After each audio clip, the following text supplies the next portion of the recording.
Mateus capítulo 7, versos 21 a 27. Diz o seguinte, Mateus 7, versos 21 a 27. Nem todo o que me diz Senhor, Senhor, entrará no reino dos céus, mas aquele que faz a vontade de meu Pai que está nos céus.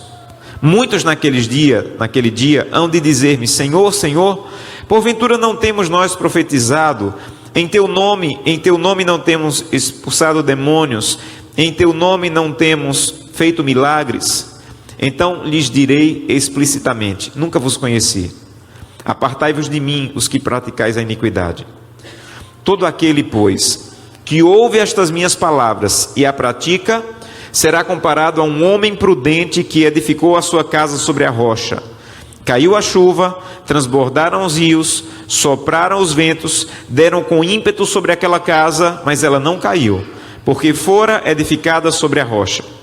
E todo aquele que ouve estas minhas palavras e não as pratica, será comparado a um homem insensato, ou louco, ou tolo, em algumas versões, que edificou a sua casa sobre a areia. Caiu a chuva, transbordaram os rios, sopraram os ventos, deram com ímpeto sobre aquela casa e ela desabou, sendo grande a sua ruína. Essa é a conclusão do Sermão do Monte. A porção bíblica talvez mais amada por todos. Um sermão belíssimo em que Jesus toca em coisas que até aquele momento nunca haviam sido tocadas, que ele resgata com um novo brilho, coisas que haviam sido ditas no Antigo Testamento. Um sermão extraordinário. Você precisa estudar o Sermão do Monte. E ele conclui o Sermão do Monte usando uma ilustração que ele usou durante todo o sermão. A ilustração de comparar duas coisas para mostrar o verdadeiro cristianismo. Então, várias vezes no Sermão do Monte, Jesus compara isso com isso. Isso é o verdadeiro cristianismo, isso é o falso cristianismo. Por exemplo, ele fala de dois caminhos. No Sermão do Monte ele diz assim: olha, há pessoas que estão seguindo um caminho estreito.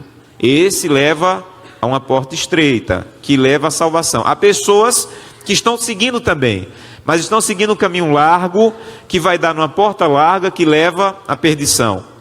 Ele fala também de duas portas. Ele fala de duas árvores, uma árvore que dá bons frutos, uma árvore que dá frutos maus. E ele conclui falando de dois fundamentos, ou de duas casas. Só que a grande questão desse texto, para você compreender esse texto, e todos os outros, quando fala de caminho, de porta, de árvore, você tem que trocar a palavra central pela palavra vida. Vida. Você vai compreender esse texto de maneira mais clara se você trocar a palavra casa por vida. Vamos ver como fica, verso 24. Todas as pessoas que ouvem as minhas palavras e as praticam, será comparado a um homem prudente, que edificou sua vida sobre a rocha. A chuva caiu, transbordaram os rios, sopraram os ventos, deram com muito ímpeto sobre aquela vida, mas aquela vida não caiu, porque ela foi edificada sobre a rocha. Mas todo aquele que ouve as minhas palavras e não pratica, será comparado a um homem insensato que edificou sua vida sobre a areia. Caiu a chuva, transbordaram os rios, sopraram os ventos, deram com ímpeto sobre aquela vida, mas aquela vida não desabou, ou aquela vida desabou, sendo grande a sua ruína. Jesus está dizendo o seguinte: essa noite, em todo o mundo, as pessoas podem ser divididas em duas partes. Em outras partes do Sermão do Monte, ele fala em árvore, em outra parte ele fala em caminho, aqui ele fala em casa. Ele está dizendo assim: todos nós podemos ser divididos em duas partes. Só que o que diferencia uma vida da outra, ou uma casa da outra, não é o material da casa. O material pode ser o mesmo. O que diferencia uma casa da outra não são as dificuldades que aquela vida enfrentou. Porque O mesmo rio que transbordou sobre a casa da rocha, transbordou sobre a casa da areia. O mesmo vento que tentou derrubar a casa da rocha, tentou derrubar a casa da areia. O mesmo ímpeto que veio sobre uma, veio sobre outra. É isso que diz o verso. São as mesmas palavras. Você quer ver? Olha o verso 24. Verso 24. Verso 25. Caiu a chuva, transbordaram os rios, sopraram os ventos, deram com ímpeto sobre aquela casa e ela não caiu. Verso 27. Caiu a chuva, transbordaram os rios, sopraram os ventos, deram com ímpeto sobre aquela casa e ela caiu. As dificuldades das duas são a mesma. Então, o material é o mesmo, os problemas que vieram sobre as duas é o mesmo. Os dois aqui aceitaram a palavra, as duas vidas aqui aceitaram a palavra. Como é que eu sei isso? Verso 24 diz: todo aquele, pois, que ouve as minhas palavras e a pratica, é comparado a um homem prudente que edificou sua casa sobre a rocha. Verso 26: todo aquele que ouve as minhas palavras e não as pratica. Então vejam, tenta juntar o quebra-cabeça. O material da casa é o mesmo. O ímpeto dos problemas sobre aquela casa são os mesmos. Os dois ouviram a palavra. O que é que distingue uma casa de outra? Só uma coisa: o fundamento sobre o qual ela foi edificada. Quando Deus olha para o mundo, quando Deus olha para mim e para você dentro dessa igreja, o que nos distingue não é simplesmente o dia que nós guardamos, não são os problemas que nós enfrentamos. O que nos distingue é sobre que fundamento estamos edificando a nossa vida.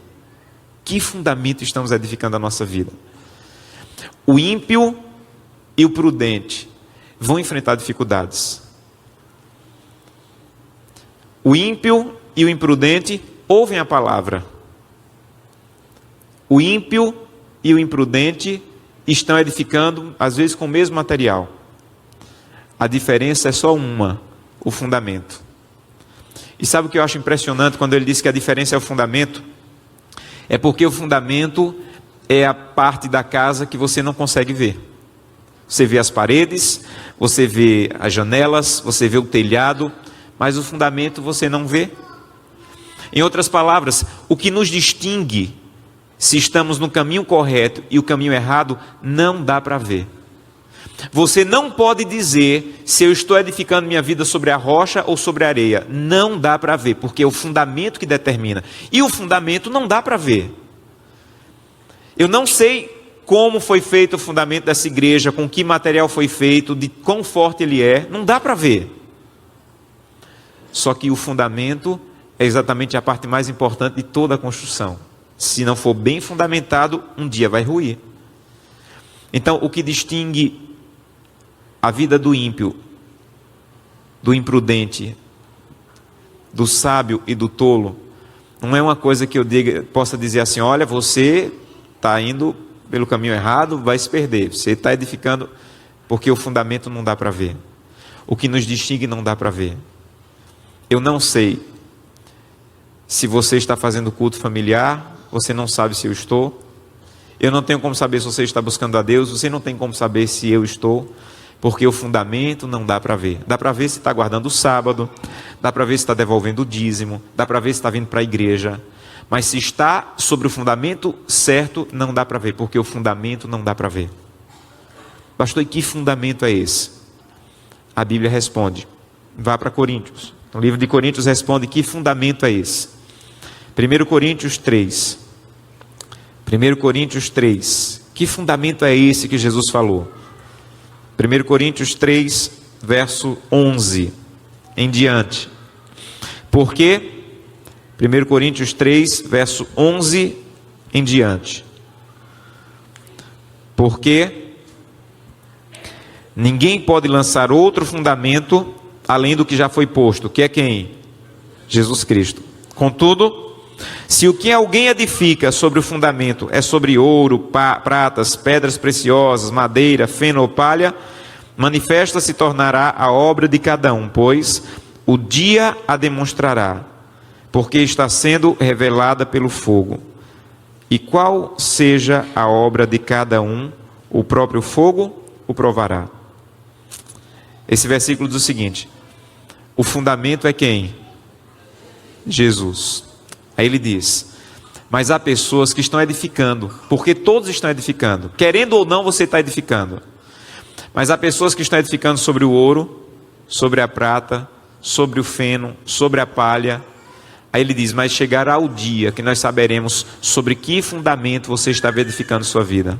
Amigos, já está próximo o dia que nós saberemos sobre que fundamento nós estamos edificando a nossa família, que fundamento estamos edificando o nosso casamento, que fundamento estamos edificando a nossa vida cristã. Só há um fundamento que dura, que é Jesus Cristo. Por isso, durante toda a semana, o meu sermão virava e mexia, voltava para o mesmo ponto. Você precisa aprender a passar tempo na presença de Jesus. Você precisa aprender a passar tempo na presença de Jesus, porque Jesus é o único fundamento que dura. Uma coisa precisa ficar clara nessa parábola: o vento, os problemas, a tempestade vai chegar uma hora ou outra sobre a vida de todos nós. Santo Agostinho dizia assim: se você não está enfrentando uma tempestade hoje na sua vida, se você não está enfrentando nenhuma tempestade hoje na sua vida, se prepare, porque ela está a caminho. Se você não está enfrentando tempestade nenhuma na sua vida hoje, se prepare, porque ela está a caminho. Porque assim é a nossa vida nessa terra. O vento vai vir, a tempestade vai vir, os problemas virão. Mas se você está sobre o fundamento certo, a Bíblia diz: você vai resistir. Você vai resistir.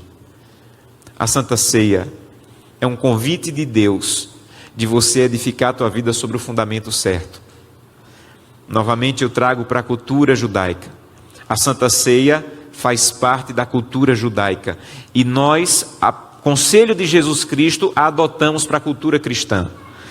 Mas a Santa Ceia era nada mais, nada menos que um jantar que eles celebravam para relembrar a libertação do Egito. Só isso. Era um jantar que eles faziam anualmente para relembrar a libertação. E Jesus disse assim: olha, façam sempre esse jantar, porque esse jantar agora não é apenas da cultura judaica, agora eu o torno da cultura cristã também. Então façam sempre, se reúnam sempre para celebrar. Só que na cultura em que Jesus viveu, fazia um pouco mais sentido do que na nossa. Porque na cultura que Jesus viveu, haviam dois alimentos principais: o trigo e a uva.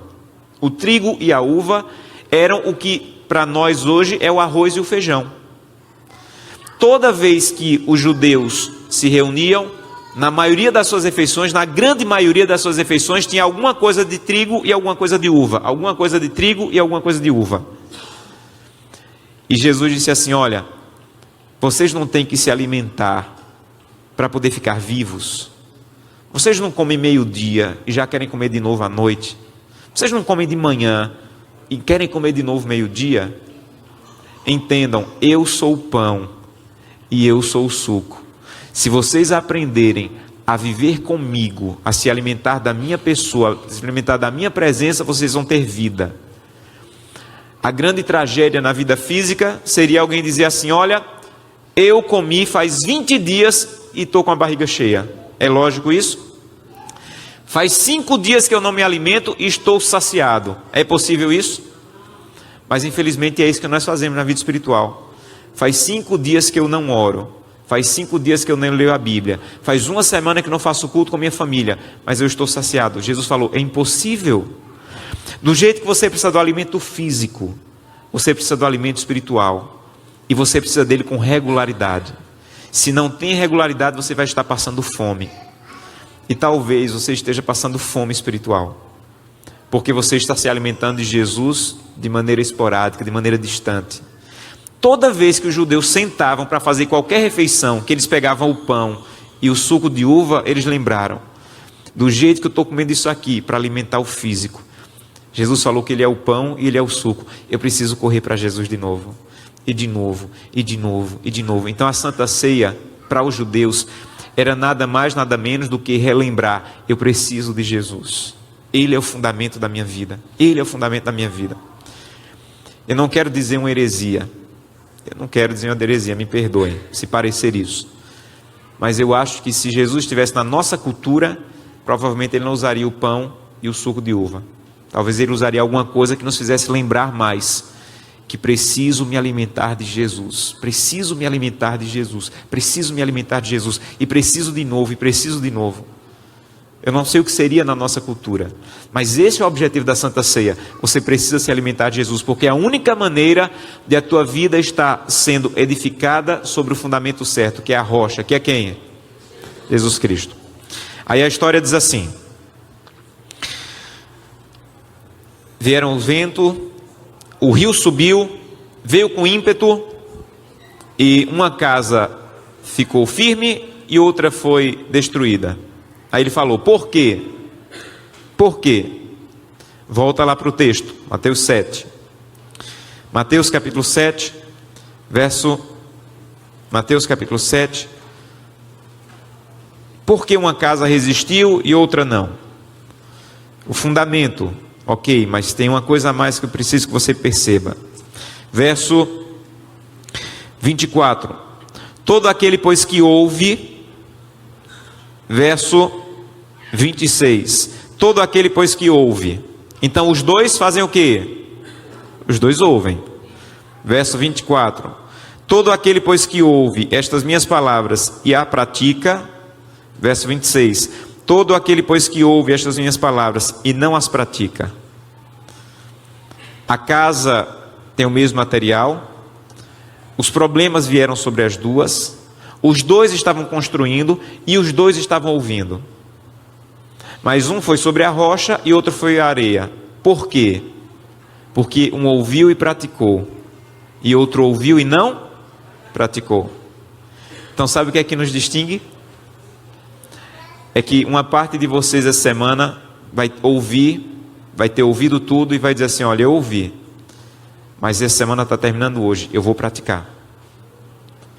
Eu ouvi que eu tenho cuidado melhor do meu corpo, e eu vou praticar. Eu ouvi que eu tenho que acordar e ir à presença de Deus, eu vou praticar. Eu ouvi que a melhor maneira de acordar cedo é ir dormir cedo, eu vou praticar. Eu ouvi que se o Netflix está tirando todo o meu tempo, e filmes e seriados, eu vou cancelar. Eu ouvi, mas eu não apenas ouvi, eu vou praticar. O que diferencia de onde você está construindo não é ouvir. Todos ouviram. O que diferencia de onde você está edificando é quem vai praticar e quem não vai praticar. É isso que nos distingue. No final, quando Jesus Cristo voltar, todos vão ter que admitir, de uma maneira ou outra, eu ouvi. De uma maneira ou outra, eu tive a minha chance, a mensagem chegou ao meu coração. De uma maneira ou outra, todos vão ter que admitir, eu tive minha chance. O que vai distinguir um de outro? Um ouviu e praticou, e o outro ouviu e não praticou. Isso é a diferença sobre onde você está edificando. Eu não sei o que ficou. Se eu parasse agora para perguntar, cada um ia dizer, se eu perguntasse assim, o que foi que você entendeu dessa semana? Cada um ia dizer uma coisa. Pastor, eu entendi que preciso cuidar melhor do meu corpo. Pastor, eu entendi que preciso passar mais tempo na presença de Deus. Pastor, eu entendi que eu preciso aceitar que Jesus Cristo me salva. Pastor, eu entendi que tenho que cuidar melhor do meu casamento. Pastor, eu entendi que eu tenho que ser fiel. Todo mundo aqui entendeu alguma coisa? Ok, todos ouviram. Mas o que nos distingue não é quem ouviu e quem não ouviu, porque todos ouviram. O que distingue é quem vai praticar o que ouviu. E essa noite eu quero convidá-lo a dizer, Santo Deus, eu quero praticar. Porque quando a crise chegar, o que vai me fazer permanecer de pé é eu ter ouvido e ter praticado. E a Santa Ceia é a maneira de Deus de dizer assim, até para praticar você não está sozinho. Esse alimento que você come não te dá força para agir? Por que a gente se alimenta? A gente se alimenta porque a gente quer força para agir. Sabe por que a gente busca Jesus todos os dias? Porque buscar Jesus todos os dias é a nossa força para agir. Eu quero vencer o adultério. Não tenho força para agir. Mas se eu me alimentar, eu vou ter força para agir. Se eu for à presença de Jesus, a presença de Jesus vai me dar força, é o alimento que vai me dar força para agir. Então, eu falei essa semana, você não tem que lutar contra vencer pecado. Você tem que lutar para não passar um dia sem ir de maneira poderosa à presença de Deus. Porque ir à presença de Deus é o que vai te dar força para agir, força para vencer, força para mudar, força para edificar. Então eu quero convidá-lo essa noite a dizer: Santo Deus, quando eu tomar a ceia, por favor me ajuda a entender que eu preciso me alimentar do Senhor de maneira contínua. Me ajuda a entender que quando eu me alimento do Senhor todos os dias, através da Bíblia, da oração, de falar do teu amor para as pessoas, eu estou recebendo força para agir. Força para agir. E é isso que nós precisamos, de força para agir.